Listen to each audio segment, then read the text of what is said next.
중국 사회에 총성 없는 사상 최악의 대참사가 시작되었습니다. 청년들이 스스로를 시체라 부르며 방구석에 누워 국가가 강요하는 노동을 거부한 채 집단 자살과도 같은 시위를 벌이고 있습니다. 실질 실업률 46%라는 살인적인 수치가 대륙을 덮쳤고, 알리바바와 텐센트 같은 초거대 기업마저 엘리트 직원들을 가차없이 길거리로 내쫓고 있습니다. 명문대 박사 학위가 휴지 조각이 된 이 비극은 성장에 눈이 먼 공산당의 무모한 규제가 만든 인재른자입니다. 시진핑 주석은 청년들에게 고생을 삼키라고 훈계하지만 희망이 거세된 세대에게 그 말은 저주와 같습니다. 여러분은 어떻게 보십니까? 중국 청년들이 위기를 딛고 다시 일어설까요? 아니면 탕핑으로 국가 시스템 전체를 마비시킬까요? 여러분의 날카로운 예측을 지금 바로 댓글로 남겨주세요. 반갑습니다. 부의 알고리즘입니다.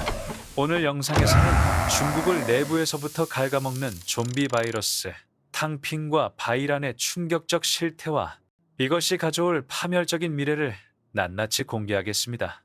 뉴스에서는 중국이 전기차와 배터리 시장을 장악하고 알리바바와 같은 빅테크 기업들이 여전히 세계를 호령하고 있다고 말합니다. 중국 정부 역시 GDP 5% 성장을 자신하며 중국은 여전히 미국을 위협하는 강력한 G2 국가라고 선전합니다. 겉으로만 보면 베이징과 상하이의 마천루는 여전히 화려하게 빛나고 있는 것처럼 보입니다. 하지만 그 화려한 조명 아래 드리운 짙은 그림자를 봐야 합니다. 지금 중국 대륙에서는 경제의 허리인 청년층이 송두리째 무너져 내리는 고용 대재앙이 벌어지고 있습니다. 중국 경제가 뇌사 상태에 빠졌다는 3가지 죽음의 지표를 보십시오. 첫째, 통계 조작으로도 감출 수 없는 실업률입니다. 중국 정부는 실업률 수치가 너무 높게 나오자 통계 발표를 중단해버리는 초유의 사태를 벌였습니다. 베이징대 장단단 교수의 분석에 따르면 실제 청년 실업률은 무려 46.5%에 달합니다. 거리의 청년 2명 중 1명은 갈 곳이 없다는 뜻입니다. 둘째, 전업자녀라는 기괴한 신조어의 등장입니다. 취업을 포기하고 부모에게 용돈을 받으며 집안일을 돕는 것이 하나의 직업으로 분류될 정도로 일자리가 완전히 소멸했습니다. 셋째, 고학력의 비극입니다. 명문대를 졸업한 석박사들이 배달 라이더로 내몰리고 그마저도 경쟁이 치열해 라이더 자격조차 얻기 힘든 것이 현실입니다. 경제학자들은 이 충격적인 현상을 구조적 고용절벽이라고 부릅니다.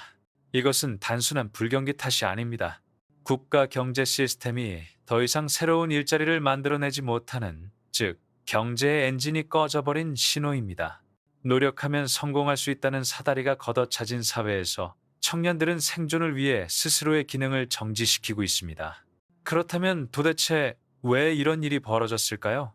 세계의 공장이라던 중국에서 왜 갑자기 일자리가 증발해버린 걸까요? 단순히 청년들이 힘든 일을 기피해서일까요? 아닙니다. 여기에는 중국 정부가 저지른 치명적인 정책 실패가 숨어 있습니다. 전 세계가 불황이라서가 아닙니다. 이것은 중국 정부가 스스로 황금알을 낳는 거위의 배를 갈랐기 때문입니다. 가장 직접적인 원인은 시진핑 정부의 무자비한 빅테크 및 사교육 규제입니다. 알리바바, 텐센트 같은 IT 기업과 거대한 사교육 시장은 중국 청년들이 가장 선호하는 양질의 일자리 창고였습니다. 하지만 공산당은 공동부유와 데이터 안보를 내세우며 하루아침에 이 산업들을 초토화시켰습니다. 기업들은 생존을 위해 신규 채용을 전면 중단하고 기존 직원들마저 대거 해고했습니다. 정부의 칼춤 한 번에 수백만 개의 고급 일자리가 증발한 것입니다. 더 근본적인 문제는 일자리 미스매치라는 구조적 모순입니다. 중국은 매년 200만 명의 대졸자를 쏟아냅니다. 그들은 에어컨이 나오는 사무실에서 일하기를 원합니다. 하지만 세계의 공장인 중국이 실제로 필요로 하는 건 저임금으로 라인을 돌릴 단순 생산직 노동자뿐입니다. 이로 인해 현대판 공을기콩이지 공유지 현상이 나타났습니다. 루신의 소설 속 인물처럼 학식은 높지만 가난하고 체면 때문에 육체 노동은 죽어도 하기 싫어하는 잉여 인간들이 넘쳐나게 된 것입니다. 공장은 일할 사람이 없어 멈추고 도심에는 일자리가 없어 청년들이 넘쳐나는 기형적인 병복 현상. 이 경제의 혈관을 막아버렸습니다. 결국 기업은 물건을 팔 대상인 청년 소비자가 가난해지니 생산을 줄이니 다시 채용을 줄이는 끔찍한 악순환에 갇혔습니다. 이것이 바로 탕핑의 단순한 게으름이 아니라 시스템이 만든 필연적인 결과인 이유입니다. 하지만 여기서 우리는 소름 끼치는 의문을 갖게 됩니다. 시진핑과 공산당은 정말 이 결과를 몰랐을까요? 자신들의 규제가 청년들을 벼랑 끝으로 몰고 갈 것을 예측하지 못했을까요? 놀랍게도 그들은 이 고통을 의도했을지도 모릅니다. 중국 지도부는 청년들의 절규를 위기로 인식하지 않습니다. 오히려 시진핑 주석은 일자리가 없어 고통받는 청년들에게 측후 흘고 측후, 즉 쓴맛을 삼키라고 훈계합니다. 그는 자신이 문화대 혁명 시절 시골로 하방되어 토굴에서 살며 고생했던 경험을 영웅담처럼 늘어놓으며 지금의 청년들이 배가 불러서 나약해졌다고 비난합니다. 심지어 농촌으로 내려가 농사를 지으라는 시대착오적인 운동까지 장려하고 있습니다. 이것은 단순한 꼰대짓이 아닙니다. 국가 지도자의 치명적인 현실 인식 장애입니다.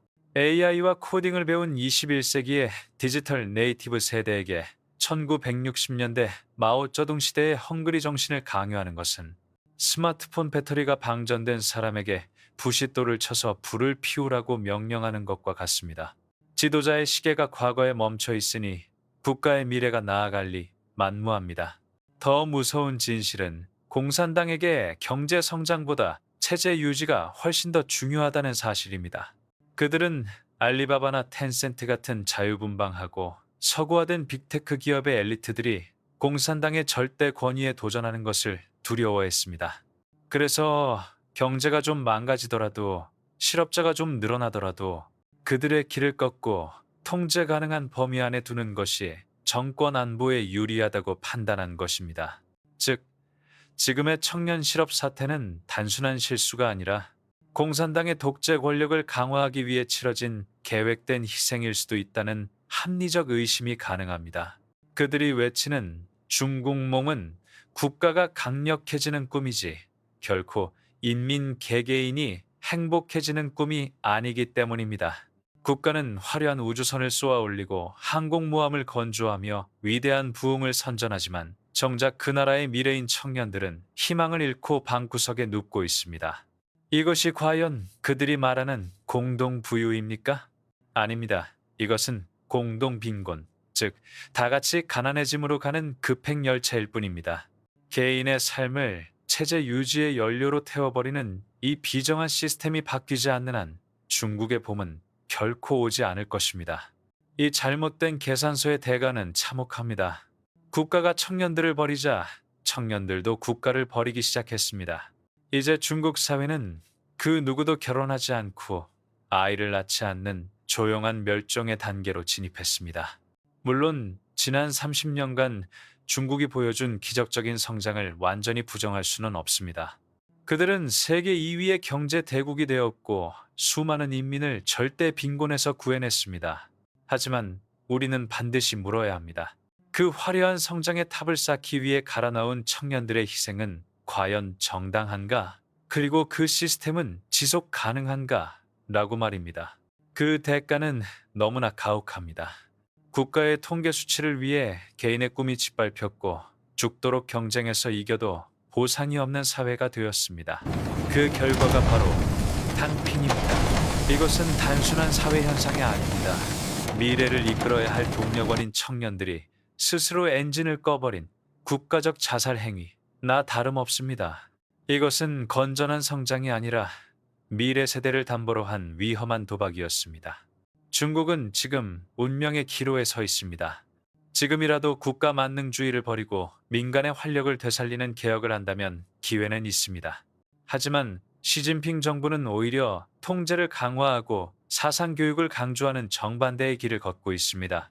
불행히도 현재 상황은 일본식 장기 불황을 넘어 그 누구도 가보지 못한 초거대 붕괴의 길로 들어선 것으로 보입니다. 중국의 이야기는 결코 남의 나라 이야기가 아닙니다. 중국 경제의 몰락은 곧 한국 수출의 위기이자 우리 경제에 거대한 파장을 몰고 올 쓰나미입니다. 또한 과도한 경쟁과 저출산이라는 똑같은 병을 앓고 있는 우리 대한민국에게도 섬뜩한 경고를 보내고 있습니다. 우리는 이 사태를 타산지석으로 삼아 냉정하게 시나리오를 준비하고 대비책을 세워야 합니다. 결국 경제는 차가운 숫자가 아니라 뜨거운 심장을 가진 사람을 위한 것이어야 합니다. 사람이 희망을 잃으면 국가도 미래가 없습니다. 앞으로도 부의 알고리즘과 함께 복잡한 글로벌 경제의 이면을 꿰뚫어 보시길 바랍니다. 영상이 유익하셨다면 구독과 좋아요 부탁드립니다. 시청해주셔서 감사합니다.